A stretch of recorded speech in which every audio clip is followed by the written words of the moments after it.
I still remember the day my entire world shattered.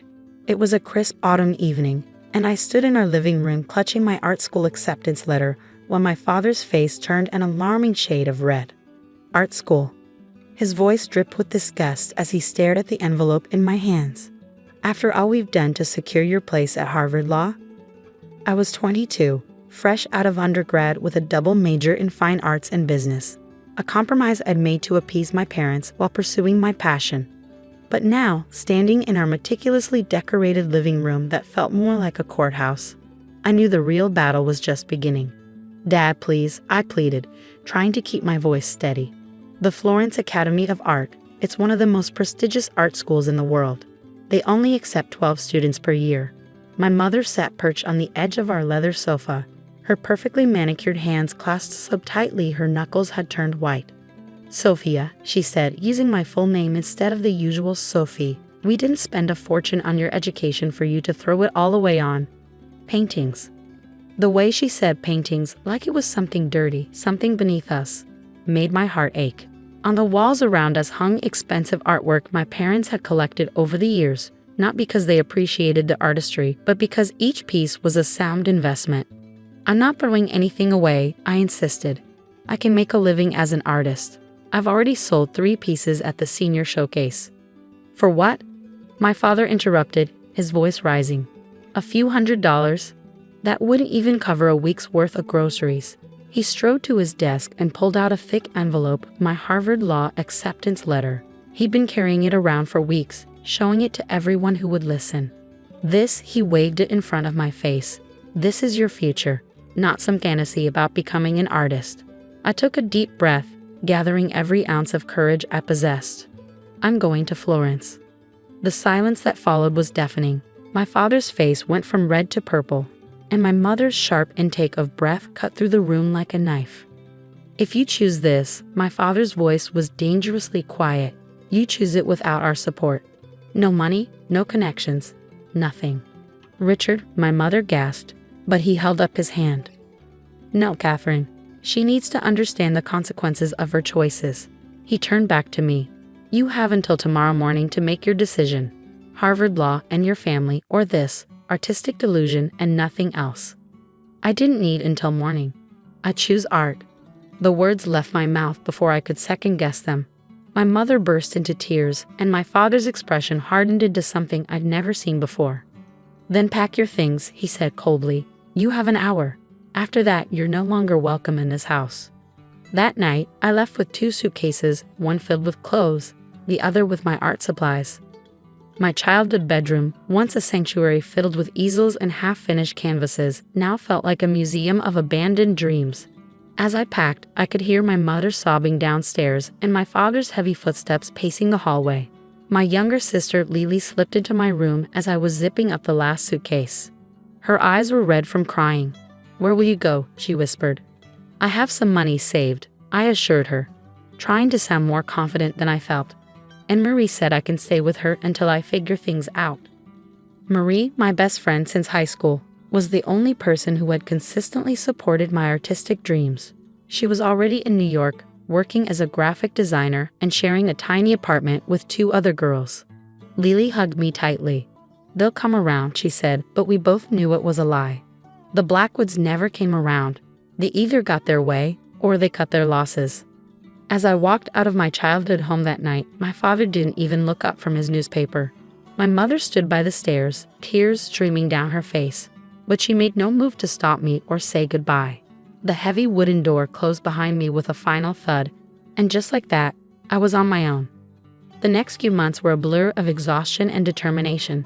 I moved in with Marie in New York, sleeping on her couch and working 3 jobs while preparing for my move to Florence. During the day, I worked as a barista at an upscale coffee shop. In the evenings, I taught art classes at a community center, and on weekends, I did face painting at children's parties. Every spare moment was spent painting, improving my portfolio, and learning Italian through online courses. My parents' words echoed in my head every time I felt like giving up. "You'll be a failure. Artists don't make real money. You're throwing your life away." But instead of breaking me, their doubt fueled me. Each criticism became a brush stroke, each dismissal a new layer of paint. 6 months later, I boarded a plane to Florence with everything I owned packed into 3 suitcases.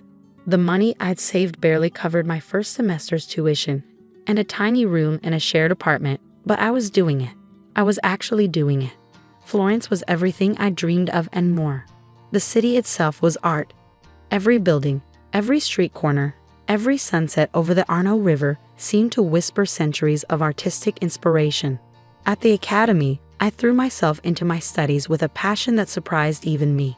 While other students complained of the grueling schedule and demanding professors, I thrived on it. Professor Alessandro Rossi, my primary instructor, became not just a mentor but a champion of my work. He saw something in my paintings that even I hadn't recognized. A raw emotion, a depth of feeling that came from somewhere deep within. "Your pain," he told me one day as we studied one of my pieces, "it bleeds through the canvas. But so does your strength. This is not just technique, Sophia. This is truth." The truth he spoke of was evident in every piece I created. My first major work at the Academy was a large-scale oil painting titled Disowned. It showed a young woman standing in a darkened doorway, her shadow stretching behind her into a warm, well-lit room she could no longer enter. The critics called it hauntingly beautiful and a masterpiece of modern realism. When it sold for €15,000 at the Academy's Winter Showcase, I felt a surge of vindication. It wasn't the millions my father dealt with in his law practice, but it was more than a few $100s. I used the money to secure my next semester's tuition and bought my first proper set of professional oil paints.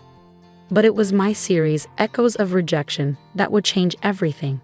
Over the course of a year, I created 12 large-scale paintings, each one capturing a moment of personal rejection transformed into something beautiful. The centerpiece was a massive canvas titled The Last Supper of the Disowned, a modern take on Da Vinci's masterpiece, but with empty chairs and abandoned place settings, the family table becoming a symbol of exclusion rather than communion. Professor Rossi was instrumental in getting the series exhibited at a prestigious gallery in Florence. Opening night, I stood in my black dress, purchased secondhand, watching as critics and collectors moved from piece to piece, their whispers growing more excited with each painting. By midnight, 9 of the 12 paintings had sold for prices that made my head spin. The Last Supper alone went for €200,000 to a prominent Italian collector. As I stood there, champagne glass shaking in my hand, Professor Rossi approached with a smile. "You see, Sophia, sometimes the very people who try to extinguish our fire only end up fueling it instead." That night, as I sat alone in my small apartment counting the zeros on the check, I thought about calling my parents. Surely now they would understand. Surely this success would prove them wrong. But I didn't call.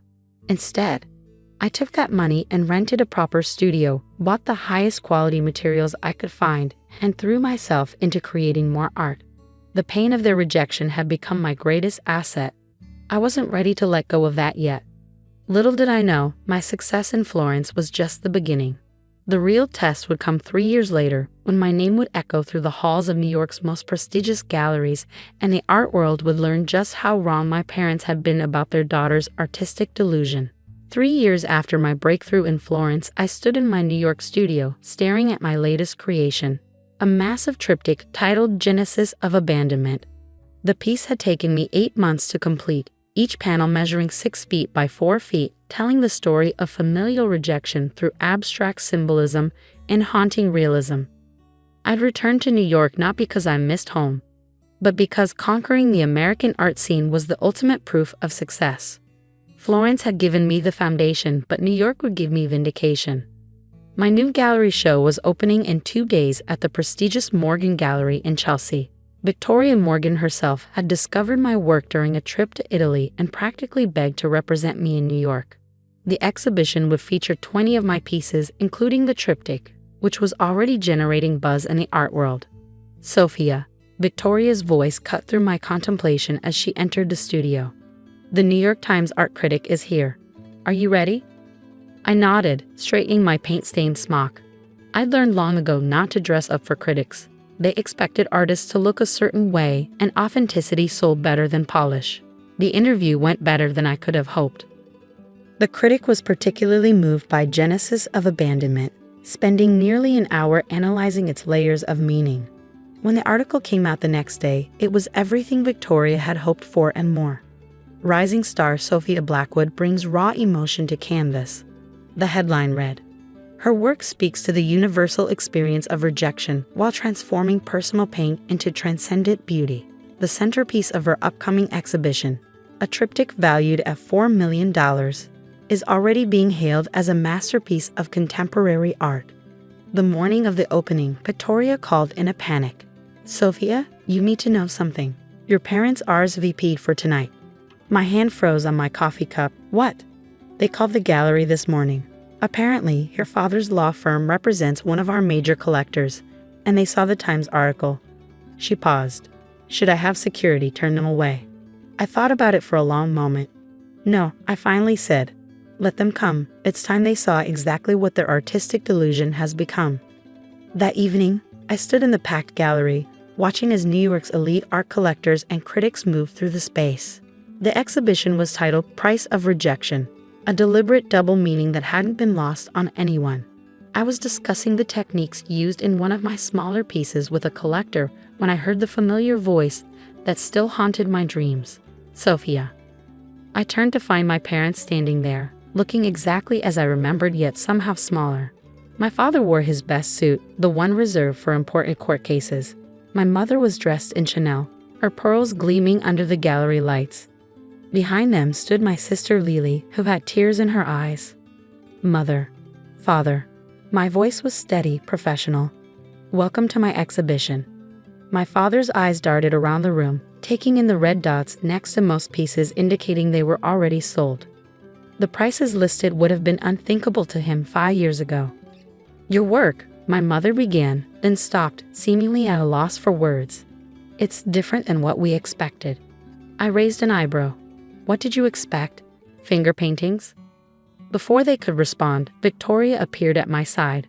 "Sophia, darling, the Guggenheim curator would like to discuss acquiring Genesis of Abandonment for their permanent collection. They're offering $4.5 million. I saw my father's jaw drop, and for the first time in my life, he seemed genuinely speechless. "Tell them I'll consider it," I said calmly, "but remind them that the Museum of Modern Art is also interested." Victoria nodded and disappeared into the crowd.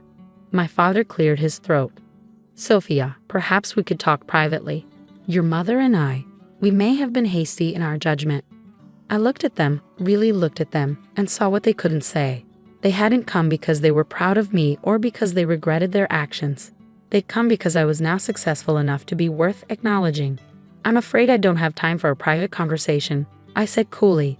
"I have collectors waiting, but feel free to enjoy the exhibition. The piece over there," I pointed to the Last Supper of the Disowned, which I'd brought from Florence, "might particularly interest you. It's about a family that valued status over love. It sold for $2 million last week." My mother's face crumpled. "Sophie, please. We're still your parents." "No," I said firmly. "You gave up that right when you gave me an hour to pack my life away. My art, the very thing you rejected me for, has made me more successful than you ever imagined.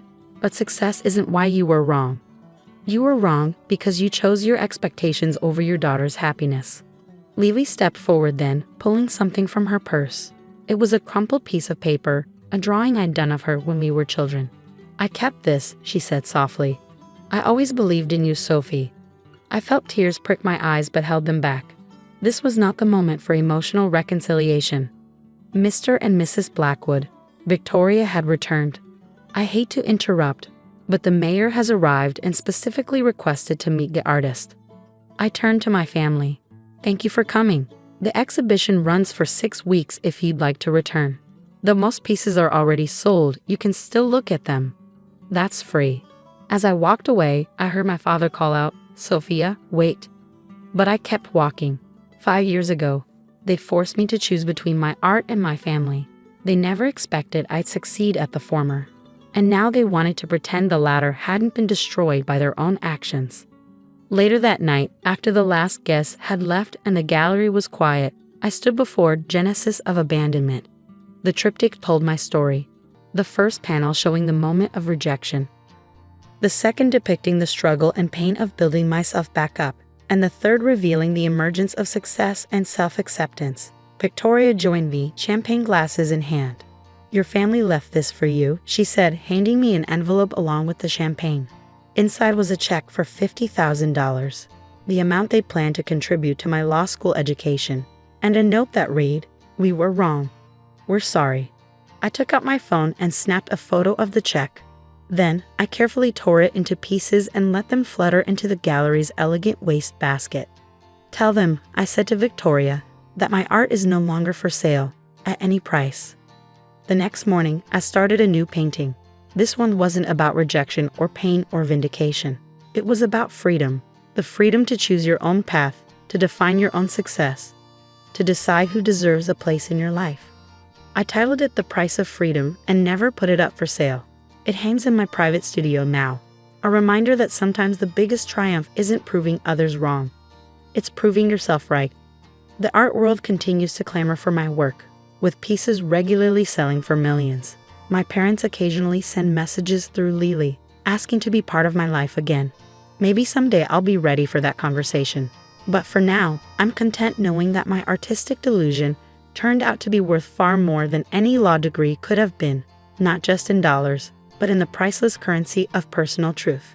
After all, success isn't just about proving your critics wrong. It's about proving to yourself that you were right all along.